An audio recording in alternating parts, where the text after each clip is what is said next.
In today's video, we are going to cover how to make this flag quilt block all in the hoop on your embroidery machine.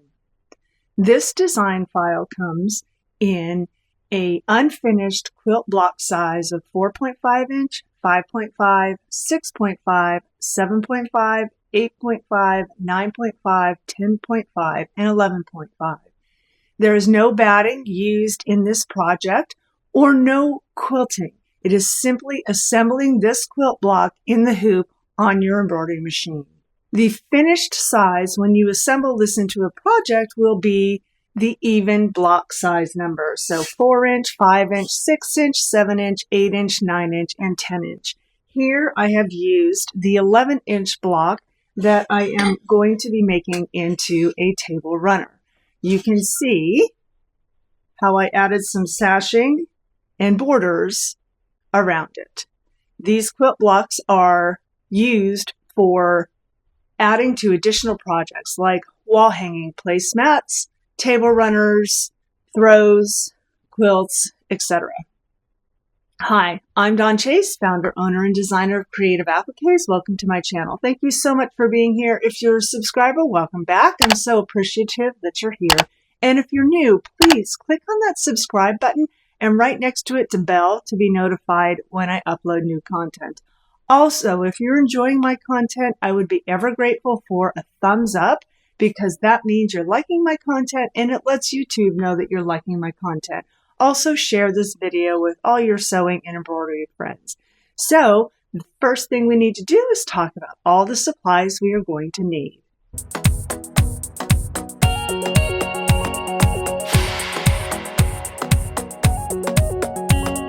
First up, you're going to need your hoop and some lightweight tearaway stabilizer.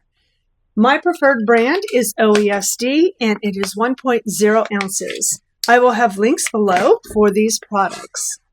Next, you're going to want to print out the print file to show you what sizes of the design to cut for the fabrics. This has all the sizes for each one per size you're going to stitch. Today we're going to stitch the 10.5 inch, so on every page it says print to 100%, do not scale. You want to make sure you measure this and it's 1 inch so that these sizes of these pieces are not smaller than you need to cut. You're going to need your embroidery thread and your bobbin. You will not be changing the thread because this is simply assembling the pieces in the hoop and this thread is not going to show. I like to starch my fabrics ahead of time when I press them so there's less chance of stretching. I like to use this June Taylor Magic Seam Wand. It helps to hold the fabrics in the hoop when I'm stitching. And you may need a stiletto. This by Annie one is great. A rotary cutter. This one is by Famore. Absolutely exceptional. It has ball bearings in it. And if you use my code down below, you will receive a discount. Also, a quilting ruler to square up the block at the end. This is by Sew Tights. It has magnets in it to correspond with this mat here. Also, I have a discount code for you down below. And you will also want to make sure you cut your pieces ahead of time. The files that I create are specifically cut into shapes ahead of time so that when you get to the hoop, you do not have to be cutting fabrics after you place them down, unless you choose to. That would be your choice. So the way you know to cut them is you have this print file that you can print out. There's a stitch die line included as well that you can stitch onto heavyweight stabilizer and use that to either print on, to stitch on heavyweight stabilizer to then cut your pattern pieces.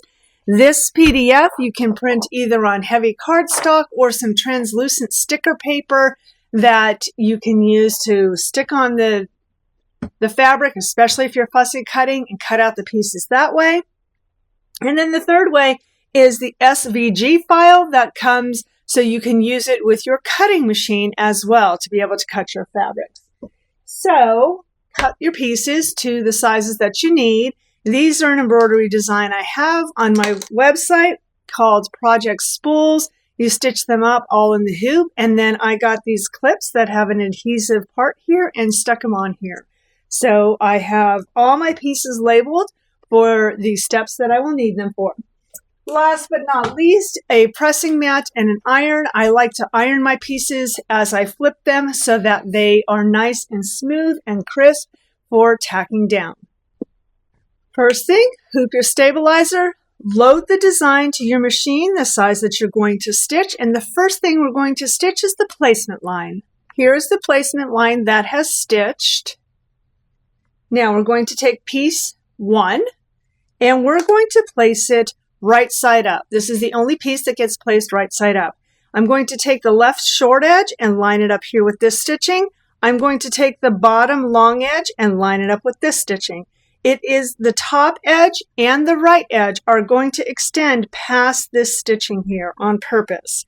So I have my piece lined up, left short edge, bottom long edge with this stitching, overlapping this stitching here and the stitching on the top. And now I'm going to go tack this piece down. First piece has been tacked down. It did a complete rectangle. Next, we are going to take piece number 2 and we are going to take it and we are going to flip it right side down. Now, I am going to have this long edge extending over this stitching here by about 1/4 of an inch. This left short edge is going to meet up with this line of stitching here. So I'm placing it directly on top of piece number 1. The short edge here is lined up against this stitching. The long edge is going to be extending about 1/4 of an inch over this stitching here.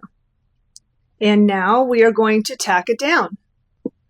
Piece number 2 has been tacked right side down. Now I'm going to flip it and I like to press. Just a quick press here to get a nice, crisp, clean finish. Just like when you're doing regular quilting, you want to have it nice and crisp and clean and flat. The next step to stitch is going to be the tack down for piece number 2.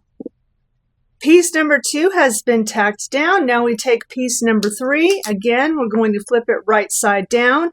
This long edge is going to be overlapping this stitching about 1/4 of an inch. This is a bit more than 1/4 of an inch. You can trim it if you want or just leave it. This left short edge is going to be meeting up with the stitching here that we stitched in the very first step. So we're going to place it here. And I am going to make it a little less than this overlap of the fabric. And now I'm going to tack it down. So one note that's very important, because these pieces are cut a very specific size to fit within this design, if you allow too much of a part of the fabric here to be stitched down, when you flip it, you're not going to have enough room and it's not going to get caught in the next stitching. So it's important to be aware of that you do not let this overhang where the stitching is more than 1/4 of an inch. You can go a little bit less, but not more. So now I'm going to flip piece number 3 and I'm going to press it. And I'm going to go tack this piece down. The next piece we need now is piece number 4. It is important to know that this is not a square, it is a rectangle. So the longer sides are on the left and the right, and the shorter sides are on the top and the bottom. So I'm going to take piece number 4 and again flip it right side down. I am going to line up the left side of the long edge of piece number 4 with this stitching right here. The bottom edge is not going to be lined up with this piece of fabric here. Rather, it is going to be in line with this stitching that's right here. The stitching didn't come over here. We didn't need it there. It was not that for that purpose, but we needed it right here. I don't know if you can see that. Let me put this under here and see if you can see it better. This is the line of stitching we did in the very first step. We want to make sure that this short edge is in line with this line of stitching and also lined up against this vertical stitching here. Again, it's going to be extending past this stitching right there. So now we're going to tack down piece number 4. Piece number 4 was tacked down. Now we are going to flip it and again press it. And again, you will see that the sides here, both this left side and the top, the fabric is extending above and beyond that. That is on purpose. We want it to be extra like that. So the next step to stitch is going to be the tack down for piece number 4. Piece number 4 is tacked down. We take piece number 5. We're going to flip it right side down. Long edge here is going to be extending 1/4 of an inch past this horizontal line of stitching. And this piece is going to be centered between these 2 vertical lines. In other words, we want extra fabric sticking on either side of the vertical lines. So extending that long edge about 1/4 of an inch past the stitching, right side down, centered between these 2 vertical lines. And now we tack that down. Piece number 5 was tacked down. We're now going to flip it and press it. Next step to stitch is the tack down for piece 5.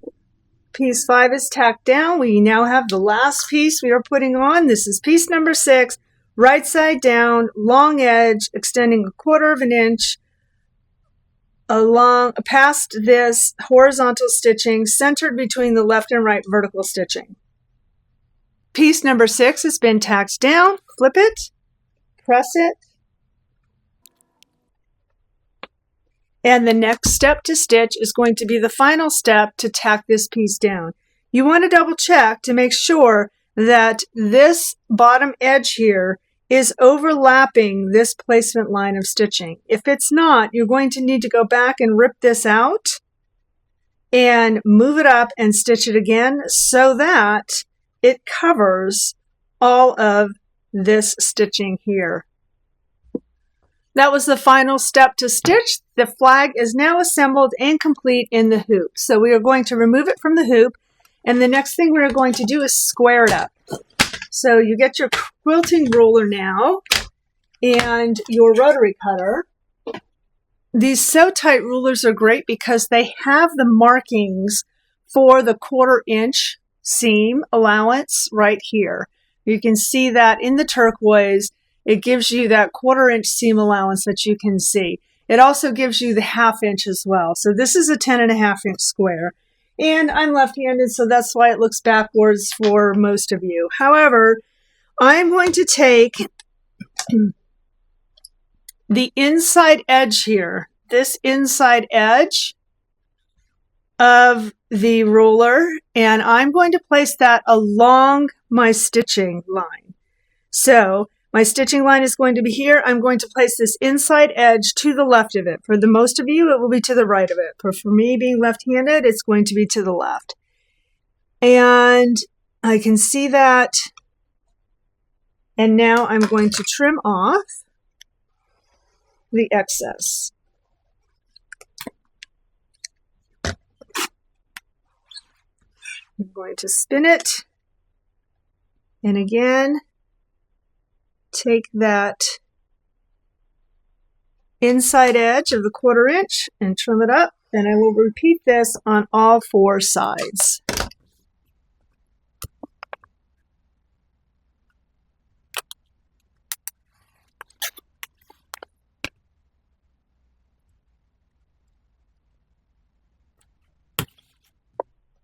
And now I have a completed perfect 10.5 inch flag block squared up, and I can then put this into any project I have: a table runner, a placemat, a wall hanging, a throw, a bag, anything where you're going to use a quilt block. I still have my stabilizer in the back, and what I like to do is I like to leave the stabilizer in there until I've assembled all my blocks into the project I'm doing, and then I will remove the stabilizer. Well, there you go. I hope you see how fun and fast and easy these quilt blocks come together. The longest amount of time it takes is to just pre-cut your fabrics. But once you get to your machine, you just place the fabric, stitch and flip, and you're done. Less than 10 minutes. So much fun, so gratifying, and great for projects like this. So if you haven't subscribed, please subscribe. Please click that like button. Come join us in the Creative Appliques Facebook group where we share our projects like this and we get some ideas and inspiration. And until I see you the next time, guys, please make your life creative. Bye for now.